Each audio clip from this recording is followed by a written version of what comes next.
Why are we calling homeless people unhoused now? I've got an idea about homelessness. Do you know what they ought to do? Change the name of it.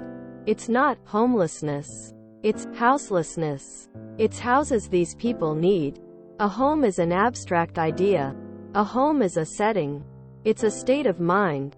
These people need houses. Physical, tangible structures. They need low-cost housing. George Carlin.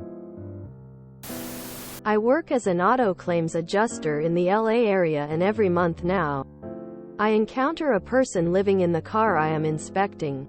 And some of them are doing it well. They don't think they're homeless. Their home is the car.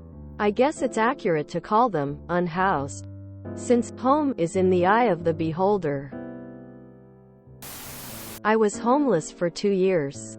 We called it homeless. Unhoused just sounds nicer to people and makes it seem like there's an easier solution when in fact, the house is only one aspect of being homeless. Euphemism treadmill. A term becomes taboo, offensive, carries too much negative connotation. And then a new term is coined to replace the taboo, offensive, negative term. I'd argue unhoused is supposed to have better optics, but I agree it's all just as sad and emo. Completely avoidable in this here United States. The actual new term is people experiencing homelessness. It's a psychological trick to help remember that these are people first. We began saying people with disabilities several years ago for similar reasons. Homeless historically has referred to the unemployed. People were usually homeless due to mental health problems and/or substance issues. And people rationalized that this was a choice because they were too lazy to work. There are a lot of problems with this mentality too. Now with the cost of living, being unhoused often doesn't come with any of those stipulations. These are people with full-time employment and are like middle-class Joe in every way, except their wage doesn't cover the cost of living. When you use the word homeless, people automatically picture the first kind of person, and they stop listening to the conversation because they don't think those people are worthy of their efforts. Changing the language can help reframe people's thoughts about who these people are. I haven't seen anyone comment this yet, so this is a small part of what's called active language, where you try to use terms that acknowledge systems of oppression instead of ones that hide the origins of those problems or even shift the blame to individual people. Unhoused, homeless people often have a long history of systems failing them to get where they are. Words like unhoused are supposed to make us think about that they didn't really lose their homes.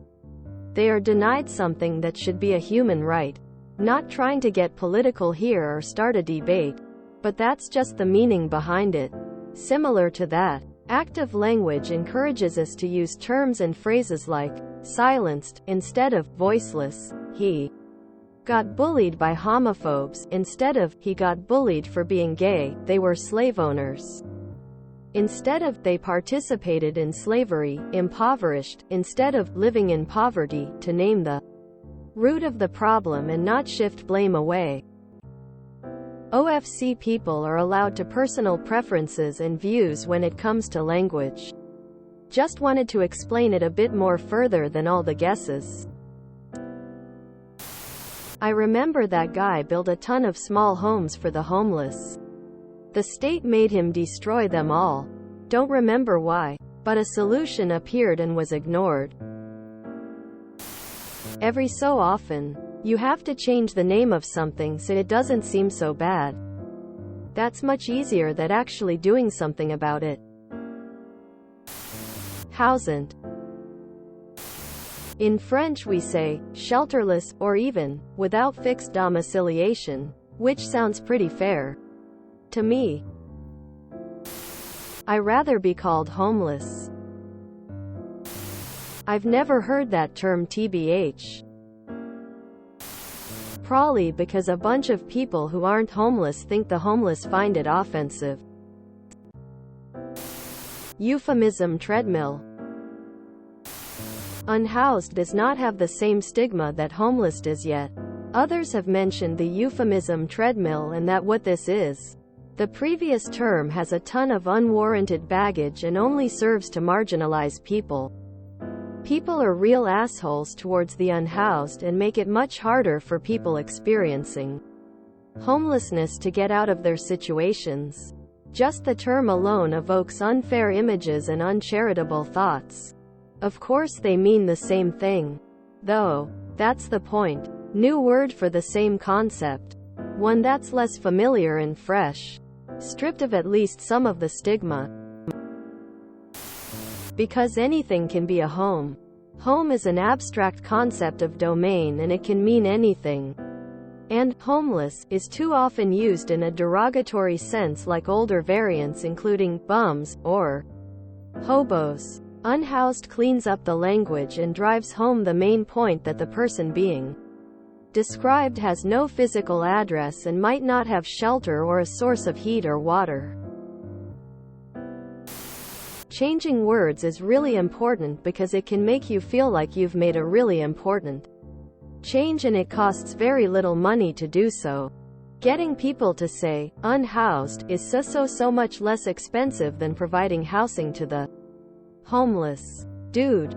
Thing is, the theory is if you change the words the money will follow. There's no evidence of this, of course, but fingers crossed. Hi, social worker in homelessness services here. Sorta tired of this whole debate because it allows most people on all sides of the political spectrum to pretend that terminology is the most pressing issue in housing. It's not. Just say unhoused. Or if you say homeless person, remind yourself that what homeless represents is different from what it means. Easy peasy. Whatever you do, just remember that your neighbors are cold and suffering, and that mental health and substance use are effects of being exposed to the elements 24/7. You would use rant, leave your belongings on the side of the road too, if you lacked the energy and calories to do otherwise. Period. If you enjoyed this video, please check out our playlists full of similar content. Epicaricast is like doom scrolling for your ears. Please like, share, and subscribe.